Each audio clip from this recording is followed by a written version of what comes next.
Hey there, you looking kinda cute. Don't forget to subscribe and check out my other socials for more. Enjoy. The day of the party arrived, and Anna found herself nervous with anticipation. She had chosen a beautiful sundress for the occasion, paired with delicate sandals and subtle makeup. As she descended the stairs, she heard the chatter of voices from the backyard. Margaret met her at the bottom of the stairs, her eyes shining with pride. "You look radiant, sweetheart. Are you ready?" Anna took a deep breath and nodded. Together, they stepped out into the backyard. A cheer went up from the gathered friends and family, and Anna felt overwhelmed by the love and support surrounding her. The afternoon was filled with laughter, good food, and heartfelt conversations. Anna's friends from the support group shared stories of their own journeys, offering encouragement and advice. Family members who had initially struggled with her transition approached her with hugs and words of acceptance. As the sun began to set, casting a golden glow over the gathering, Margaret clinked her glass to get everyone's attention. "I'd like to propose a toast," she said, her voice thick with emotion. "To Anna, my beautiful, brave daughter. You've shown us all what it means to be true to yourself, to live authentically despite the challenges.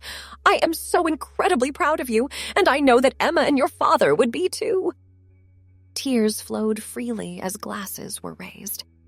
Anna looked around at the circle of loved ones, feeling a sense of belonging and acceptance she had never experienced before. Later, as the party wound down and guests began to leave, Anna found a quiet moment alone with her mother. They sat on the porch swing, much as they had done on the evening they planned this celebration. "Thank you, Mom," Anna said softly, "for everything, for loving me, for supporting me, for seeing me." Margaret pulled her daughter close, pressing a kiss to her forehead. "Oh, my darling girl, loving you is the easiest thing in the world. You are a gift, Anna. Never forget that."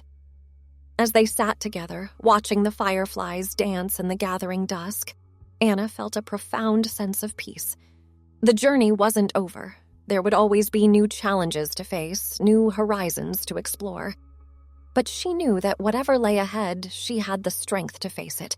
She was Anna now, truly and completely, and she was ready to embrace all that life had to offer, with an open heart and an unshakable sense of who she was meant to be. In the weeks following the party, Anna felt a renewed sense of purpose. The celebration had not only marked a milestone in her transition, but had also reinforced the support network she had built around herself. With this boost of confidence, she decided it was time to take on a new challenge, updating her legal documents to reflect her true identity. The process was daunting, involving multiple visits to government offices, countless forms to fill out, and more than a few frustrating phone calls. But with each step, Anna felt a growing sense of validation. Changing her name and gender marker on her driver's license, social security card, and passport was more than just a legal formality. It was an affirmation of her identity. One particularly memorable day came when Anna received her new birth certificate in the mail. As she held the document in her hands, her eyes welled up with tears. There it was in black and white. Anna Margaret Thompson, female. It felt like the final piece of a puzzle falling into place. She rushed to find her mother, who was in the kitchen preparing dinner. "Mom, look!" she exclaimed, holding out the certificate. Margaret took off her oven mitts and gently took the paper, her eyes scanning it before filling with tears of her own. She pulled Anna into a tight embrace. "Oh, sweetheart, it's official now, isn't it?" Anna nodded against her mother's shoulder, too overcome with emotion to speak.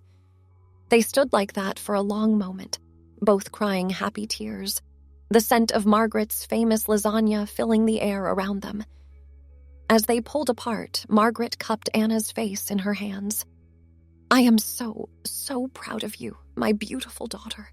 You've overcome so much to get here." Anna smiled through her tears. "I couldn't have done it without you, Mom. Your support has meant everything." That evening, as they sat down to dinner, Anna felt a profound sense of peace. She was Anna now in every way that mattered, legally, socially, and most importantly, in her heart and soul. The next big step in Anna's journey came a few months later when she decided it was time to pursue gender confirmation surgery. It was a decision she had been contemplating for a while, weighing the potential risks and benefits. After numerous consultations with her therapist and endocrinologist, she felt ready to move forward. The process of preparing for surgery was intense. There were more doctor's appointments, psychological evaluations, and endless paperwork. Anna had to navigate the complex world of insurance coverage and save up for the portions of the procedure that weren't covered. Through it all, Margaret was her rock. She accompanied Anna to appointments, helped her research surgeons, and provided emotional support during moments of doubt and anxiety. The night before the surgery, as Anna lay in her hospital bed, she felt a mix of excitement and fear. Margaret, who had insisted on staying overnight in a chair by her bedside, reached out to hold her hand. "How are you feeling, sweetheart?" she asked softly. Anna took a deep breath. Nervous, excited, scared, all of the above? Margaret squeezed her hand. "That's perfectly normal. This is a big step. But remember, you've come so far already. You're strong, Anna. You can do this." As the nurses came to prep her for surgery, Anna felt a sudden wave of emotion. "Mom," she said, her voice trembling slightly. "I love you. Thank you for being here." Margaret leaned in to kiss her forehead. "I love you too, my brave girl. I'll be right here when you wake up." The hours of surgery felt like an eternity to Margaret as she waited in the hospital lounge. When the doctor finally emerged to tell her that everything had gone well, she burst into tears of relief. Anna's recovery was challenging. There were days of pain, discomfort, and frustration. But with each passing week, as she healed and began to see the results of the surgery, a profound sense of rightness settled over her. Her body finally matched the woman she had always known herself to be. 6 months after the surgery, Anna stood in front of her full-length mirror, really looking at herself. She was wearing a simple sundress, her hair falling in soft waves around her face. As she gazed at her reflection, she felt a surge of emotion. Gone was the disconnection she'd felt for so long, the sense that her body was somehow alien to her. In its place was a feeling of wholeness, of finally being at home in her own skin. She called out to her mother, who was reading in the next room. "Mom, can you come here for a minute?" Margaret appeared in the doorway, a concerned look on her face. "Is everything okay, sweetie?" Anna turned to her, tears glistening in her eyes, but a radiant smile on her face. "Everything's perfect, Mom. I wanted to share this moment with you. I feel like I'm finally me, completely and totally me." Margaret crossed the room and wrapped her arms around her daughter. "Oh, Anna, you've always been you. Beautiful, brave, wonderful you. But I'm so happy that you can finally see it too." As they stood there, holding each other, Anna felt a sense of completion. The journey had been long and often difficult, but standing here now, she knew it had all been worth it. She was Anna, daughter, friend, woman, and she was ready to face whatever life had in store for her next. In the years that followed, Anna's life took on a rhythm that felt both ordinary and extraordinary. She threw herself into her work at the bookstore. Her personal life blossomed as well. She started dating, navigating the complexities of romance as a transgender woman. There were heartbreaks and disappointments, but also moments of joy and connection. Eventually, she met Sophia, a kind-hearted artist who saw Anna for who she truly was and loved her completely. On a warm summer evening, 5 years after her transition, Anna found herself back in the backyard of her childhood home. This time, she was surrounded not just by supportive friends and family, but by Sophia's loved ones as well. Fairy lights twinkled in the trees, and the air was filled with the sound of laughter and gentle music. As the officiant pronounced them wife and wife, Anna hugged Sophia, her heart overflowing with love and gratitude. She caught her mother's eye in the crowd, seeing the tears of joy streaming down Margaret's face. Later, as they swayed together during their first dance, Sophia leaned in close. "I'm so lucky to have found you," she whispered. Anna smiled, thinking of the long and winding path that had led her to this moment. I'm the lucky one, she replied. I found myself, and in doing so, I found you. As the night wore on and guests began to depart, Anna found a quiet moment with her mother. They sat on the old porch swing, just as they had done so many times before. I wish Dad and Emma could be here, Anna said softly, a hint of sadness in her voice. Margaret put her arm around her daughter's shoulders. They are here, sweetheart, in our hearts, in our memories, and I know they would be so proud of the woman you've become. Anna leaned her head on her mother's shoulder, feeling a profound sense of peace. Thank you, Mom, for everything, for loving me through it all. Margaret pressed a kiss to the top of Anna's head. Loving you has been the greatest joy of my life, Anna. Watching you become who you were always meant to be, there's no greater gift a parent could ask for. As the night deepened and the last of the wedding guests departed, Anna and Sophia found themselves alone in the backyard. They kicked off their heels, letting their bare feet sink into the cool grass. Sophia reached for Anna's hand, intertwining their fingers. I can't believe we're actually married, Sophia said, her voice filled with wonder. It feels like a dream. Anna squeezed her wife's hand. If it is a dream, I never want to wake up. They wandered to the old oak tree at the far end of the yard, its branches spreading wide above them.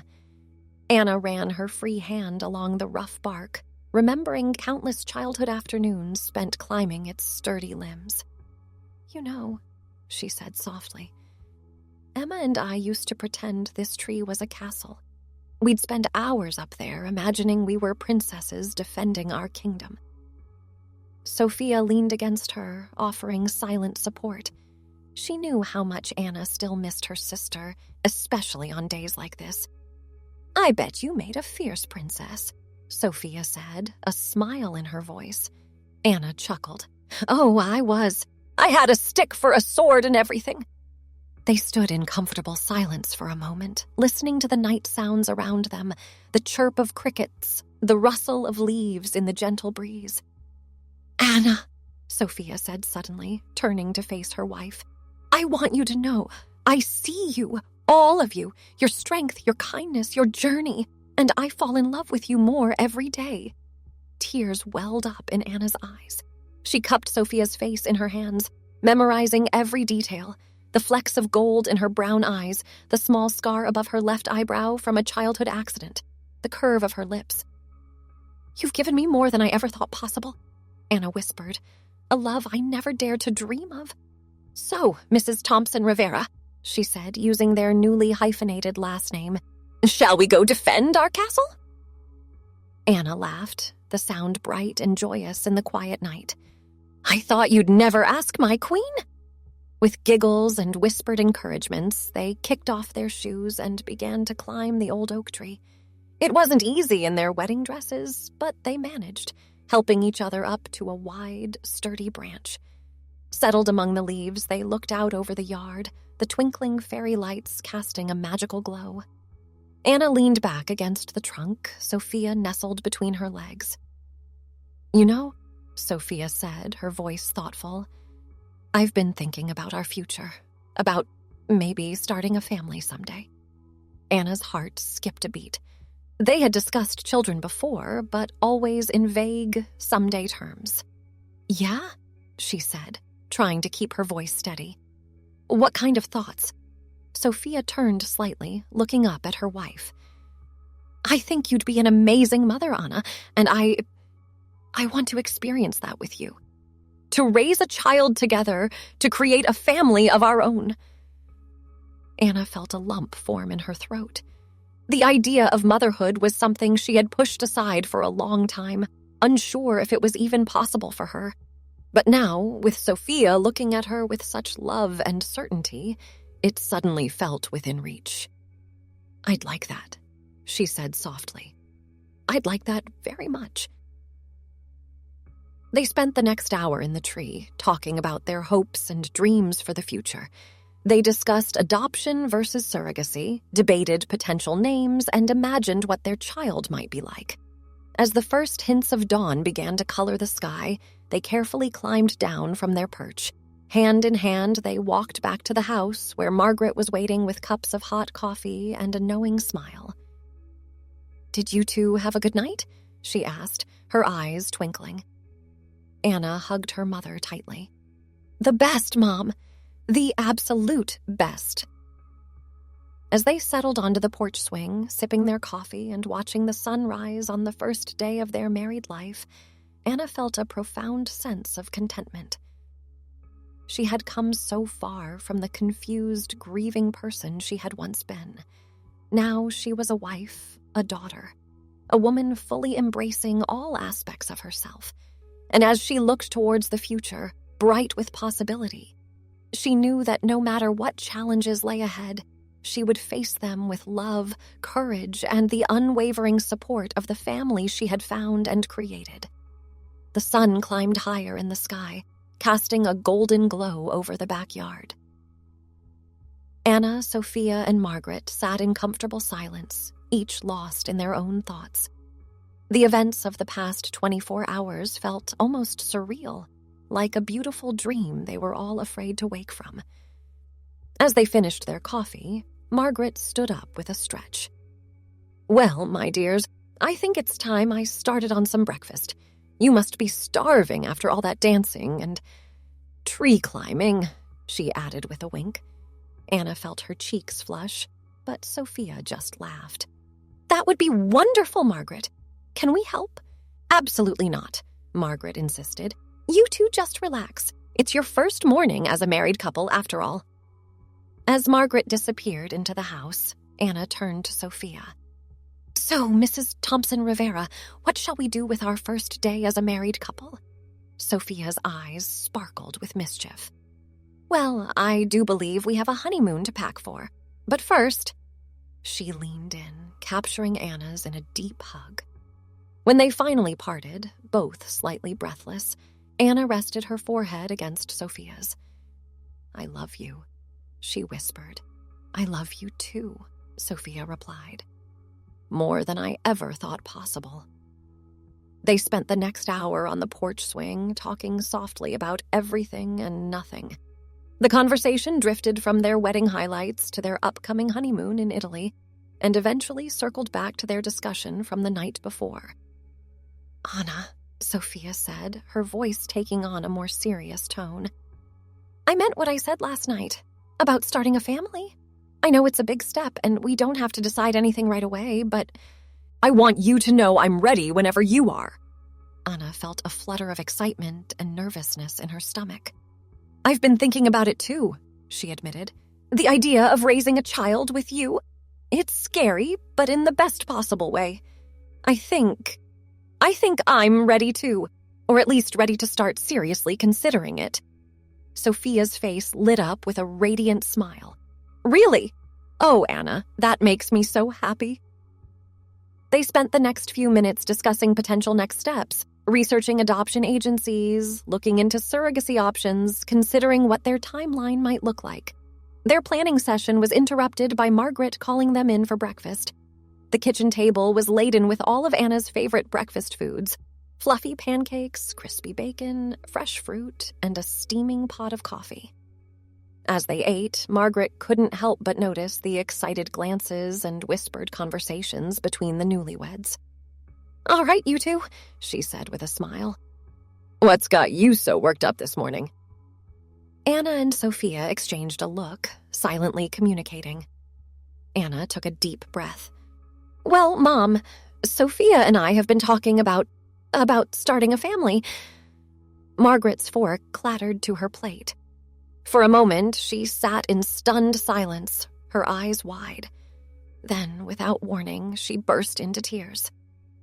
"Oh, Mom," Anna said, immediately moving to her mother's side. "I'm sorry, we didn't mean to upset you." Margaret shook her head, wiping at her eyes. No, sweetheart. These are happy tears. The thought of being a grandmother. Oh, it's more than I ever hoped for." She pulled both Anna and Sophia into a tight hug. You two are going to be wonderful mothers, she said, her voice thick with emotion. As they resumed their breakfast, the conversation turned to the practical aspects of starting a family. Margaret offered advice and support, sharing stories from when she was pregnant with Anna and Emma. You know, Margaret said thoughtfully, we still have some of your old baby things in the attic. Cribs, clothes, toys. If you'd like, we could go through them later, see if there's anything you might want to use. Anna felt a lump form in her throat. The idea of using items that had once belonged to her or Emma for her own child was overwhelming in the best possible way. I'd like that, Mom. I'd like that a lot. Thanks for watching. Don't forget to check out my other socials if you want more wonderful content, early access, behind the scenes, and more. All links down below.